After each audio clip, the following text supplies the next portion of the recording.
दोस्तों, हमारे नबी पाक सल्लल्लाहु अलैहि वसल्लम की उम्र मुबारक जब 7 बरस थी तो एक दिन आपकी आंखों में शदीद दर्द होने लगा।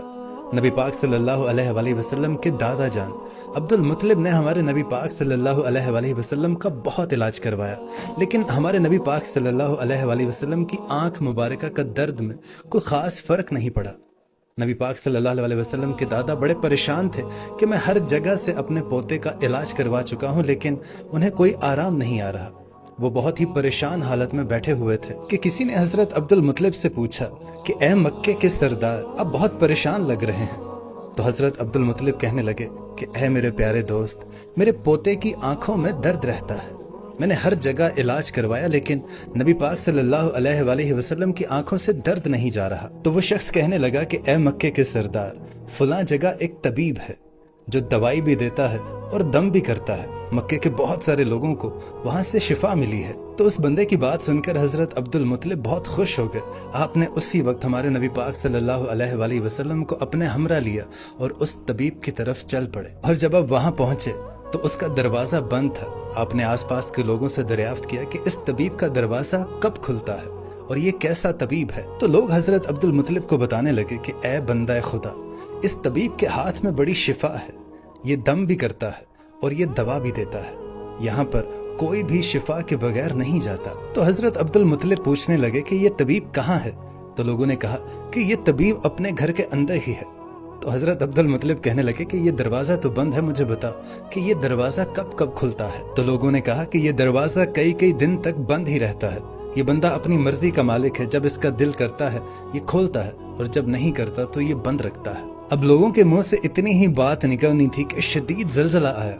राहिब भागा भागा घर से बाहर आया कि जलजले की वजह से कहीं घर की छत उसके सर पे न गिर जाए। अब इसे अल्लाह की कुदरत कहिए कि जैसे ही वो राहिब, वो तबीब घर से बाहर आया, इस डर से कि कहीं ये घर की छत उसके सर पे गिर के उसे मार ही ना डाले, तो जलजला उसी वक्त थम गया। उस राहिब ने, उस तबीब ने हजरत अब्दुल मुत्तलिब को पहचान लिया। तो वो तबीब कहने लगा कि ए मक्के के सरदार, यहाँ कैसे आना हुआ।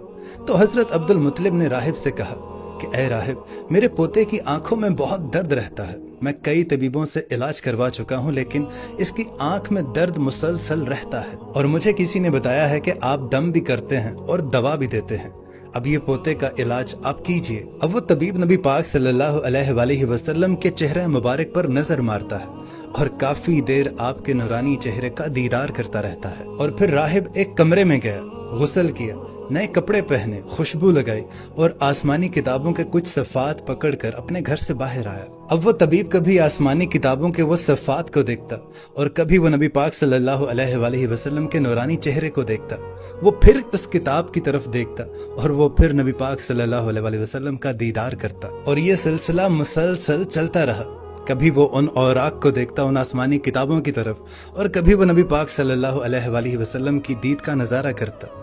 कभी वो आपकी जुल्फ मुबारक को देखता और कभी वो आपको सर से लेकर पांव तक देखता। और फिर वो तबीब अचानक नबी पाक सल्लल्लाहु अलैहि वसल्लम के कदमों में गिर कर ये कहने लगा कि ए मोहम्मद सल्लल्लाहु अलैहि वसल्लम, मैं गवाही देता हूँ कि आप सल्लल्लाहु अलैहि वसल्लम अल्लाह के पैगंबर हैं और आप अल्लाह ताला के सबसे प्यारे और सबसे लाडले रसूल हैं और क़यामत तक आपके बाद कोई नबी नहीं आएगा। अल्लाहु अकबर। हालांकि नबी पाक सल्लल्लाहु अलैहि वसल्लम ने अभी नबूवत का ऐलान नहीं किया था, उससे पहले ही वो तबीब आपके पैगंबर होने की गवाही दे रहा था। अब हजरत अब्दुल मुत्तलिब ये सारा माजरा देख रहे थे और वो दिल ही दिल में बहुत खुश हो रहे थे।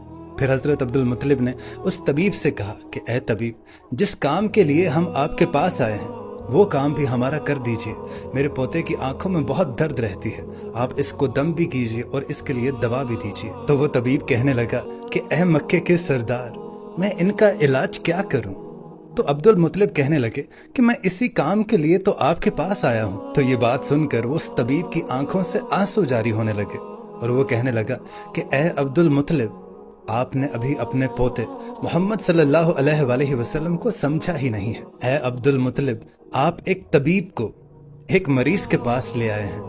आप एक मुकद्दस लड़के को एक गुनहगार लड़के के पास ले आए हैं। ए मक्के के सरदार, मैं अपने इबादत खाने में अल्लाह ताला की इबादत करने में मशगूल था कि मेरा सारा जिस्म लरजने लगा। अगर मैं कमरे से बाहर ना आता तो कमरे की छत मुझ पर गिर जाती और मैं मर जाता। اے عبد المطلب، تیرا پوتا بڑی ہی عظمت والا ہے، اپنے پوتے کے چہرہ مبارک کی طرف ذرا ایک چٹکی بھر کے دیکھو تو صحیح کہ کس طرح یہ چمک دھمک رہا ہے، کتنا نور ہے اس کے چہرے پہ۔ اور وہ طبیب کہنے لگا کہ اے عبد المطلب، یہاں پر کچھ لوگ نورانی چہرے والے محمد صلی اللہ علیہ وآلہ وسلم کے دشمن ہیں، آپ اپنے پوتے کو گھر لے جائیے، ایسا نہ ہو کہ وہ لوگ آپ کو اور آپ کے پوتے کو کوئی نقصان پہنچا دیں۔ تو حضرت عبد المطلب اس طبیب سے کہنے لگے کہ میں جس کام کے لیے آپ کے پاس آیا تھا وہ کام تو بہرحال نہیں ہوا، لیکن آپ نے میری بڑی رہنمائی فرمائی، میں اس کے لیے آپ کا شکریہ ادا کرتا ہوں۔ اب حضرت عبد المطلب کا اتنا کہنا تھا کہ وہ طبیب مسکرانے لگا اور کہنے لگا کہ اے مکے کے سردار، ان کی آنکھوں کا علاج انہی کے پاس موجود ہے۔ تو حضرت عبد المطلب تھوڑے حیران ہوئے اور پوچھنے لگے کہ یہ آپ کیا کہہ رہے ہیں؟ تو طبیب نے کہا کہ اے مکے کے سردار، آپ اسی نورانی چہرے والے پوتے کا لعاب مبارک اس کی آنکھوں پر لگا دیجئے، انشاءاللہ تعالی اللہ کے فضل و کرم سے اس کو شفا ملے گی۔ بس اتنا سننا تھا کہ حضرت عبد المطلب نے جلدی سے آپ صلی اللہ علیہ وسلم کا لعاب مبارک ان کی آنکھوں پر لگایا، اور اتنا لگانا تھا کہ آپ صلی اللہ علیہ وآلہ وسلم کی آنکھوں کا درد ٹھیک ہو گیا، اور آپ صلی اللہ علیہ وآلہ وسلم کی آنکھیں ایسا محسوس ہو رہا تھا کہ انہیں کبھی درد ہی نہیں تھا۔ اور جب دادا نے اپنے پوتے کی آنکھوں کو سکون میں دیکھا تو حضرت عبد المطلب بڑے ہی حیران ہوئے، اور حضرت عبد المطلب نے راہب کا شکریہ ادا کیا۔ اور جب حضرت عبد المطلب چلنے لگے تو وہ راہب کہنے لگا کہ اے مکے کے سردار، میں آپ کا شکریہ ادا کرنا چاہتا ہوں کہ آپ نے سرور کائنات صلی اللہ علیہ وآلہ وسلم کو مجھ سے ملوایا۔ اب جب حضرت عبد المطلب جانے لگے تو انہوں نے آخر کار اس راہب سے پوچھ لیا کہ آپ کے ہاتھ میں بڑی شفا ہے، میں نے بہت سنا ہے، آپ ایسا کیا پڑھتے ہیں؟ تو وہ طبیب مسکرا کر کہنے لگا کہ جب بھی کوئی مریض میرے پاس آتا ہے تو میں اللہ تعالیٰ کی بارگاہ میں ہاتھ اٹھا کر یہ دعا کرتا ہوں کہ اے اللہ، تجھے تیرے محمد صلی اللہ علیہ وآلہ وسلم کا واسطہ اس مریض کو شفا عطا فرما۔ یہ الفاظ پڑھ کر میں اس مریض پر دم کر دیتا ہوں اور ساتھ میں اسے دوا بھی دیتا ہوں، اور اللہ کے فضل و کرم سے وہ مریض صحت یاب ہو جاتا ہے۔ سبحان اللہ۔ دوستو، اللہ تعالیٰ سے دعا ہے کہ نبی پاک صلی اللہ علیہ وآلہ وسلم کے صدقے تمام مریضوں کو اللہ پاک صحت یاب کرے، آمین۔